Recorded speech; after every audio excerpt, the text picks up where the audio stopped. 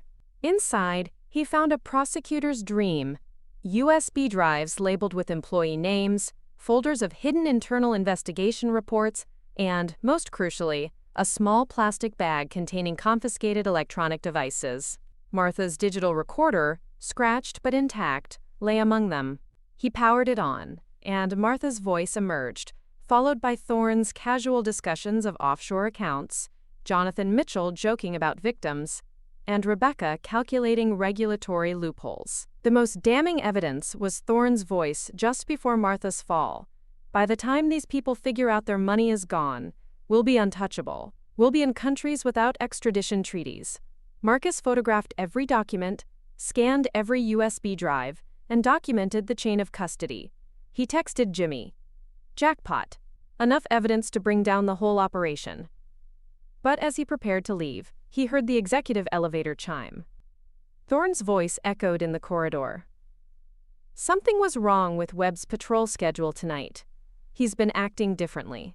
Rebecca added, the recording device better still be in there, David. If that evidence surfaces, we're all going to prison.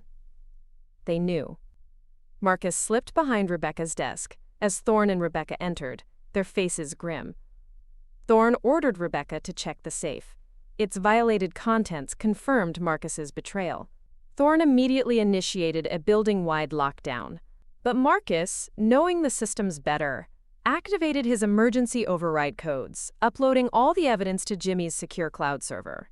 You're too late, Marcus whispered into his phone to Jimmy. The story is already published. Sana's recording is already public.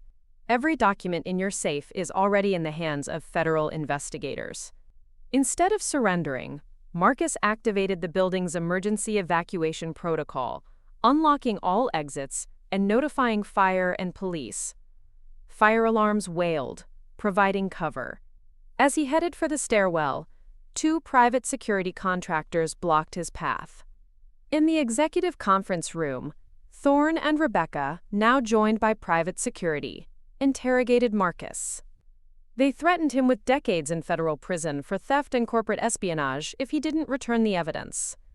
But Marcus showed them his phone screen. Jimmy's headline, exclusive, secret recording exposes $50 million pension fund fraud at Phoenix financial firm, already live. Thorne's face went ashen. Rebecca frantically called contacts, but it was too late. The FBI, SEC, and Department of Labor agents arrived, followed by Phoenix police and fire officials, who found themselves witnessing the arrest of one of the city's most prominent business leaders. The facade had crumbled. Marcus, for the first time in years, felt the weight of his conscience lift. As federal agents led David Thorne away in handcuffs, he maintained his innocence with the smooth authority of someone accustomed to talking his way out of problems, his corporate composure barely fractured, even under the weight of arrest. He continued to insist, with an almost theatrical indignation, that the money they thought he stole was invested in legitimate offshore instruments, and that the pension funds were, in fact, intact. He even argued that they, the law enforcement, were destroying innocent people's reputations based on the, quote, ravings of a brain-damaged woman. But even as he spoke, his phone was lighting up with calls from furious investors, alarmed regulatory agencies, and determined federal prosecutors who'd been alerted by Jimmy's story. The careful facade they'd maintained for years was crumbling with each incoming call, dissolving into public shame and legal consequences. Rebecca Stone's arrest was more dramatic, a sharp contrast to Thorne's calculated defiance. She attempted to invoke attorney-client privilege to protect the contents of her safe, clinging to legal technicalities even as her world imploded, claiming that the evidence Marcus had photographed was protected by confidentiality agreements. But federal prosecutors had little patience for lawyers who used professional ethics as shields for criminal conspiracy. They saw through her desperate attempts to obfuscate, to cling to the fragments of power and control. The news coverage that followed was everything Jimmy Rodriguez had dreamed of, and more. Front-page stories in national newspapers, breathless cable news investigations dissecting every detail, and the promise of congressional hearings about pension fund security. Martha Jenkins, dismissed just days earlier as a confused elderly woman, a tragic cautionary tale of mental decline, was now being hailed as a heroic whistleblower who'd risked everything, her reputation, her safety, her very life, to protect retirees' futures. She was a national figure, her quiet courage amplified by the sudden glare of public attention. But the personal cost of her heroism was measured in more than broken bones and a traumatic brain injury. The relentless stress of the investigation, the constant demand for interviews, combined with her ongoing arduous recovery, had left her physically and emotionally exhausted. When federal prosecutors, eager to capitalize on her newfound celebrity, asked her to testify before Congress about pension fund security, she could barely manage 30 minutes of coherent testimony before overwhelming fatigue forced her to rest. Her brain, still healing, simply couldn't sustain the prolonged mental exertion. Dr. Kim became not just her neurologist, meticulously monitoring her recovery, but also her staunch advocate, a steadfast guardian, navigating the complex medical and legal challenges that followed her vindication. The brain injury that had initially undermined her credibility, turning her into a convenient target for corporate manipulation, now provided an unexpected layer of protection against the most demanding and exploitative aspects of her newfound celebrity. Mrs. Jenkins, Dr. Kim patiently explained to frustrated prosecutors and eager reporters alike, suffered a severe traumatic brain injury. While her memory of events before the trauma remains excellent, prolonged stress and complex questioning can trigger cognitive fatigue that makes her unreliable as a witness for extended periods.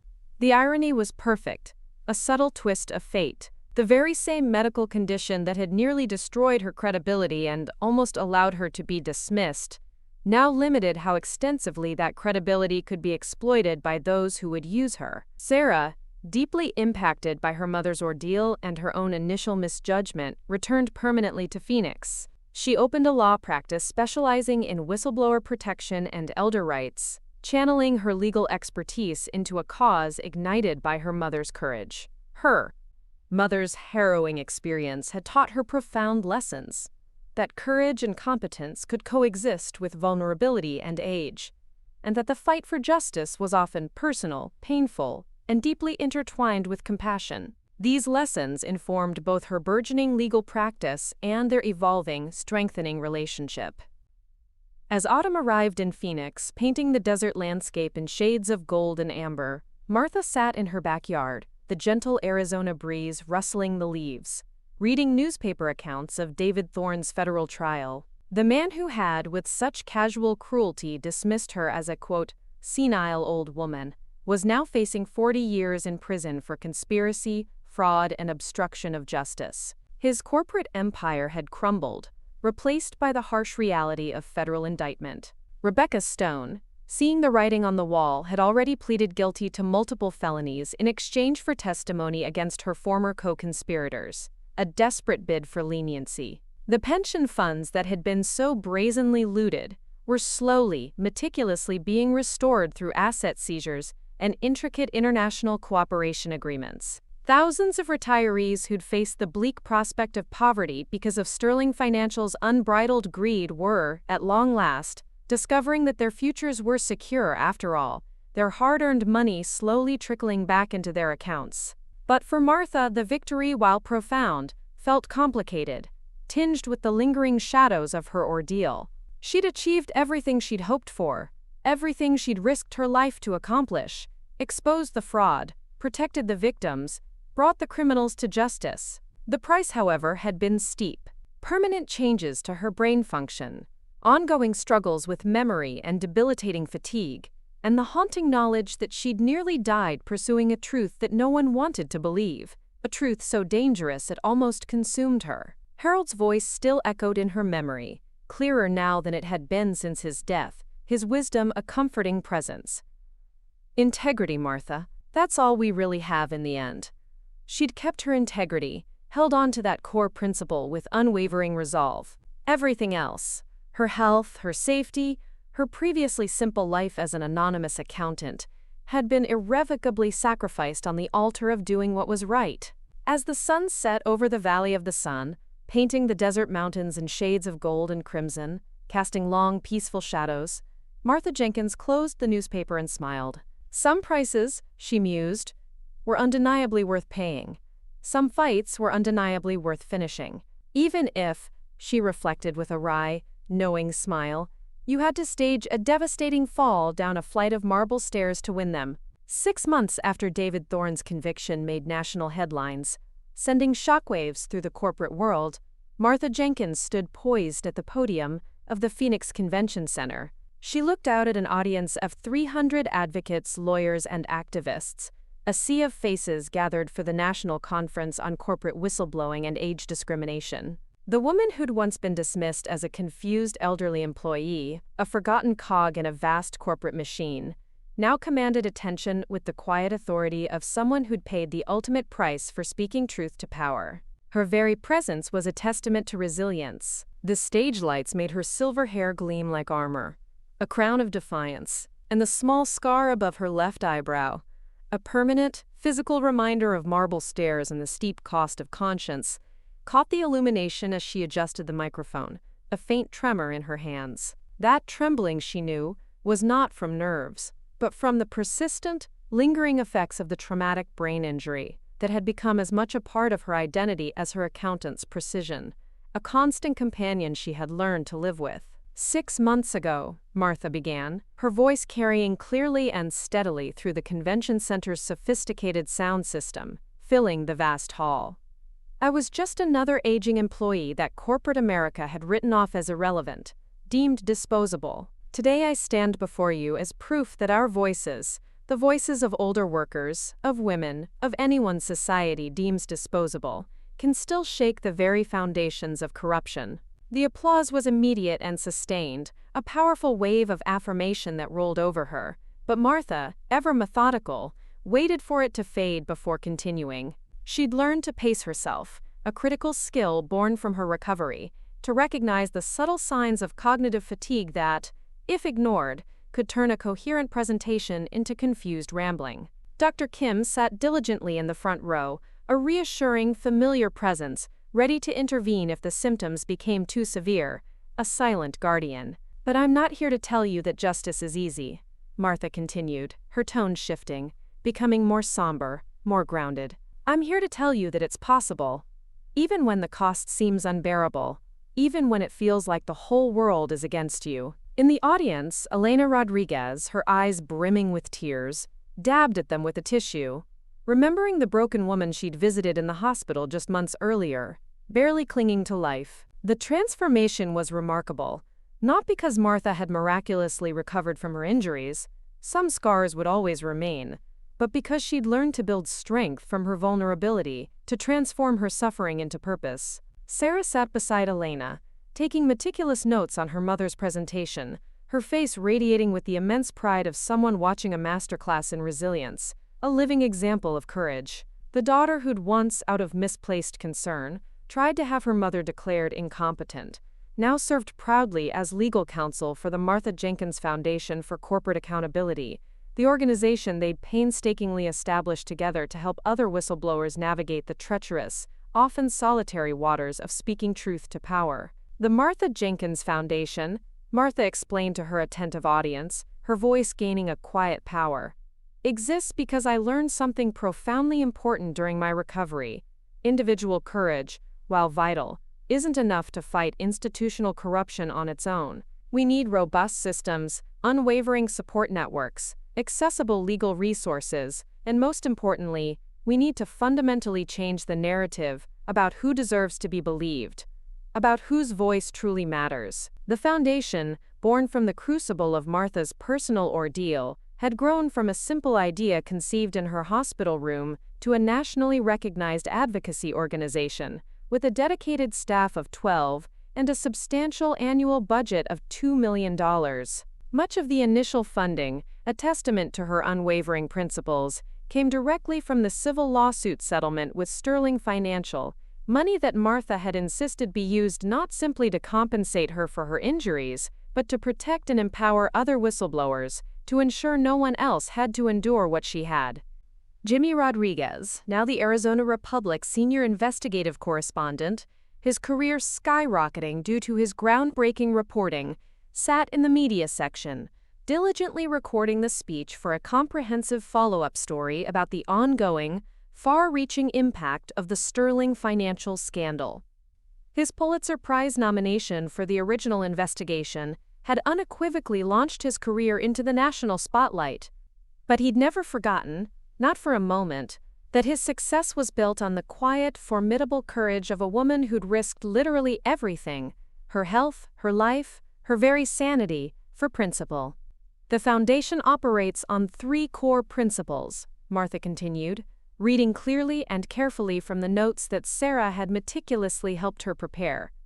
The brain injury made memorizing long, complex speeches difficult, a constant challenge, but it had also, paradoxically, taught her the invaluable lesson of preparation, and the profound strength that came from accepting help when needed, from relying on others.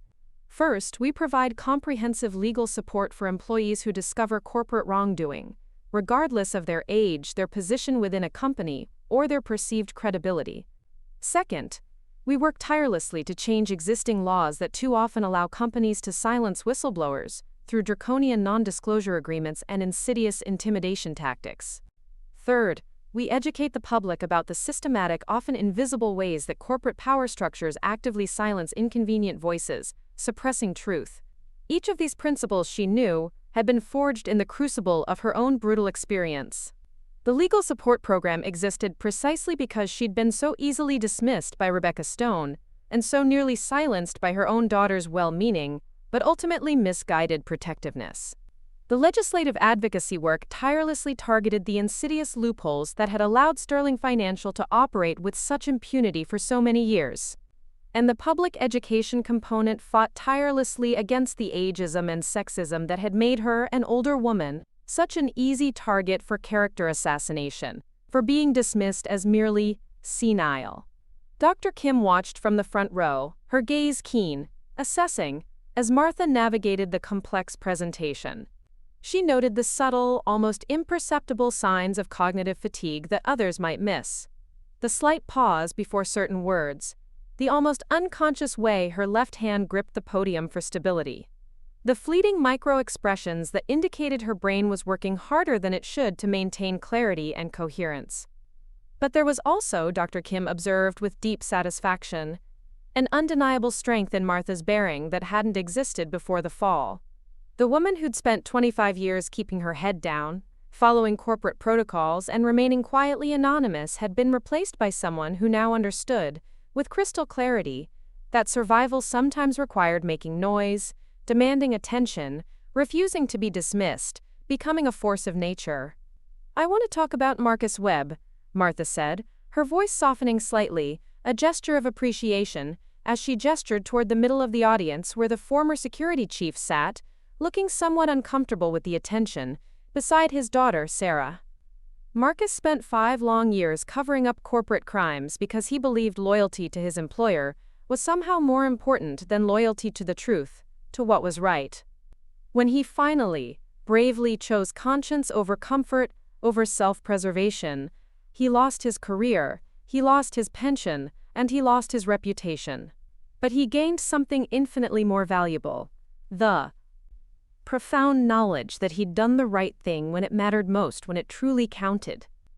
Marcus shifted uncomfortably in his seat, still not entirely comfortable with being cast as a hero, a public figure. The Federal Witness Protection Program had relocated him to Denver after credible threats from ruthless associates of Sterling Financial's offshore partners. But he'd insisted on attending Martha's speech, despite the inherent security concerns. The past 6 months had been incredibly difficult for Marcus.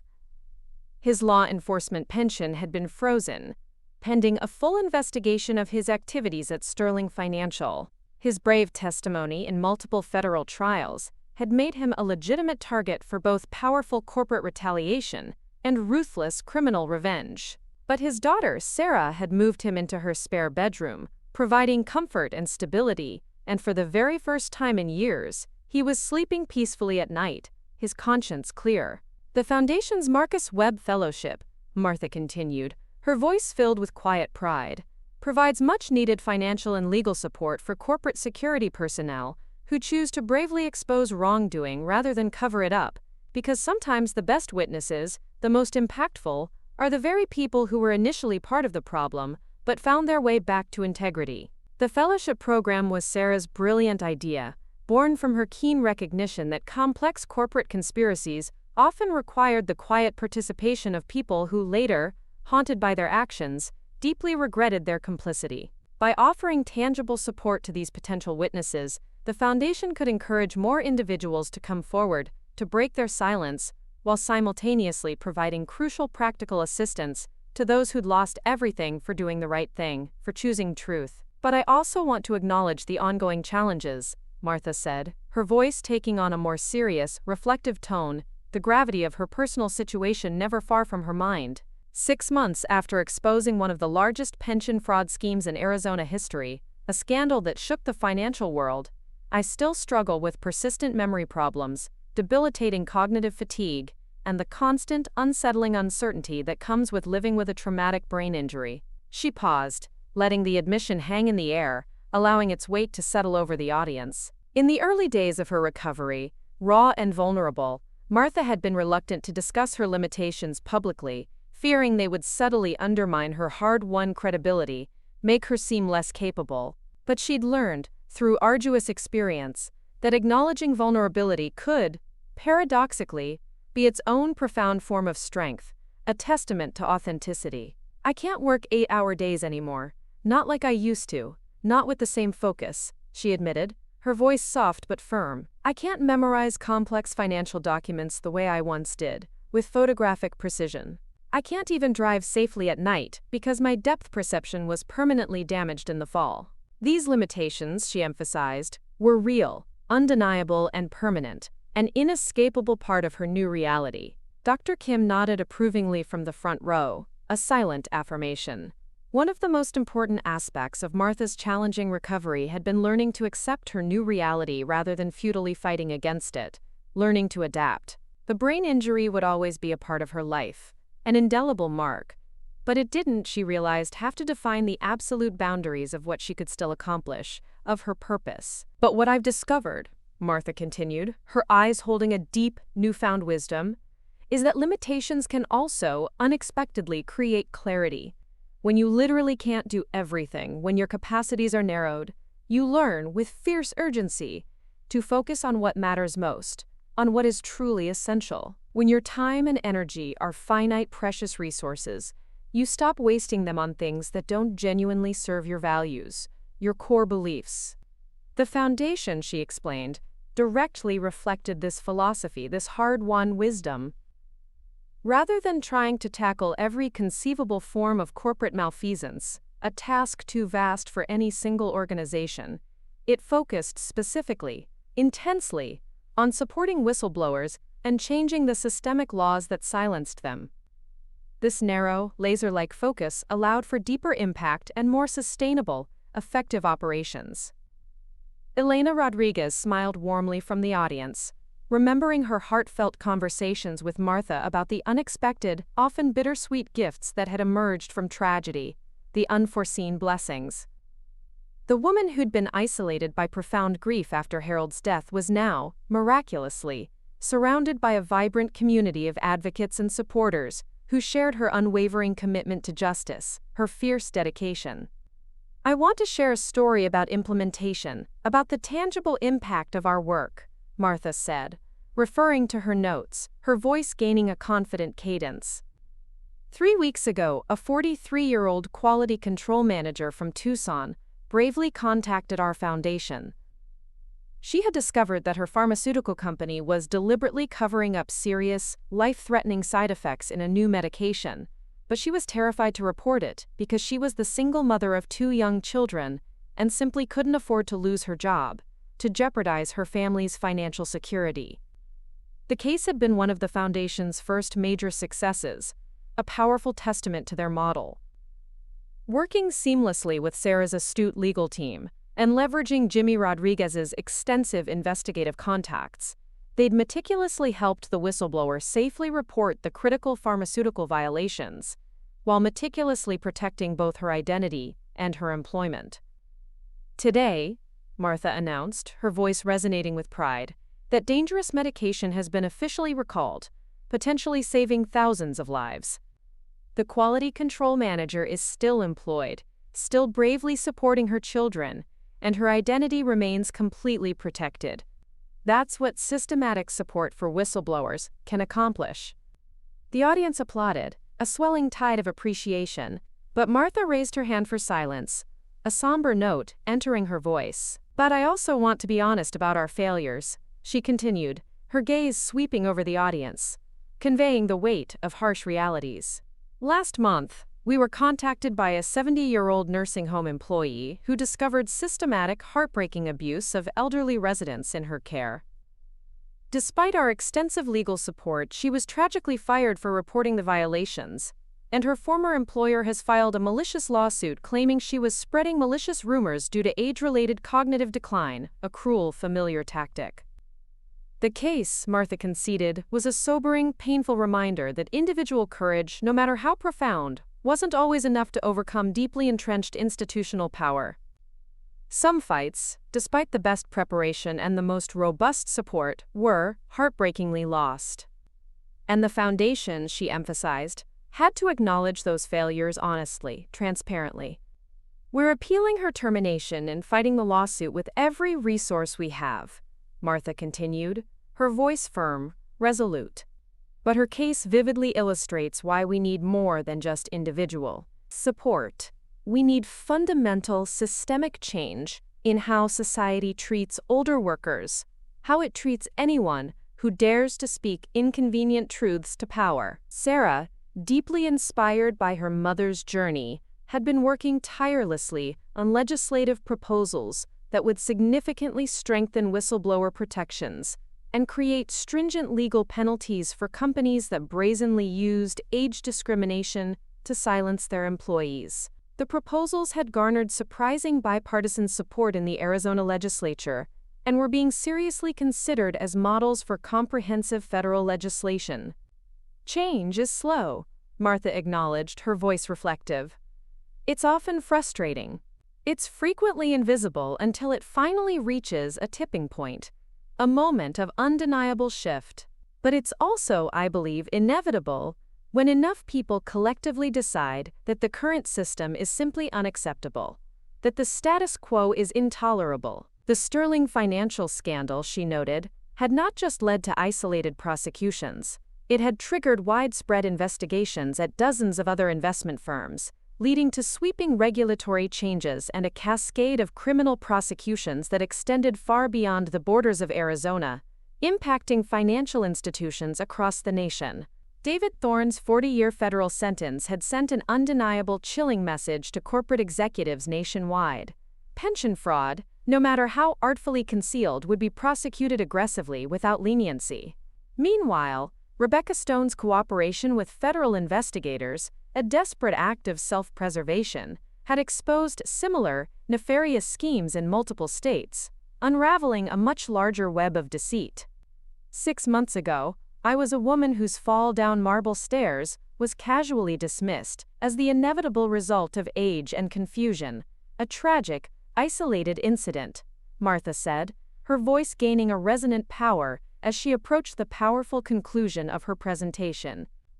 Today I'm speaking to 300 dedicated advocates who profoundly understand that my fall was actually the very beginning of something much larger, something far more significant, a movement to ensure that courage is not just admired, but actively rewarded rather than brutally punished, that truth is valued above comfort and convenience, and that age brings wisdom and invaluable experience rather than dismissive irrelevance. She paused, feeling the familiar wave of cognitive fatigue, a gentle internal signal that told her she needed to wrap up soon. Dr. Kim's subtle nod from the audience confirmed that she was indeed approaching her limits, her physical reserves tapering. The Martha Jenkins Foundation exists, she declared, her voice strong despite the fatigue, because I learned, through bitter experience, that individual heroism simply isn't enough. We need enduring communities of support, robust legal frameworks that actively protect truth-tellers, and a fundamental cultural change that values integrity over blind loyalty to corrupt institutions. The standing ovation began even before she finished speaking, a spontaneous, heartfelt eruption of applause. 300 people rose in unison, a powerful collective gesture, to honor not just her singular courage, but the profound principles she now so powerfully represented. That ordinary people, when they refused to accept injustice as inevitable, could indeed accomplish extraordinary things, could change the world. But as the thunderous applause washed over her, a wave of public recognition she found both humbling and somewhat overwhelming. Martha found herself thinking not of the public accolades, but of the quiet, intimate moments that had sustained her through the darkest, most painful periods of recovery. Sarah moving back to Phoenix, sacrificing her own thriving career to be closer to her mother, providing unwavering support. Elena Rodriguez, her faithful neighbor, tirelessly bringing homemade soup during the worst, most disorienting days of cognitive rehabilitation, a constant source of comfort. Dr. Kim's patient, empathetic explanations of brain injury recovery, delivered with such clarity and compassion, even when nothing seemed to be improving, when hope felt distant. After the conference, Martha sat in her home office, Harold's old study, meticulously converted into the bustling foundation headquarters, reviewing the stack of new applications that had arrived that week. 3 potential whistleblowers, each facing the same impossible, agonizing choice between personal security and unwavering moral obligation that she'd confronted 6 months earlier. A diligent bank employee who'd bravely discovered systematic discrimination in loan approvals, an insidious pattern harming vulnerable clients.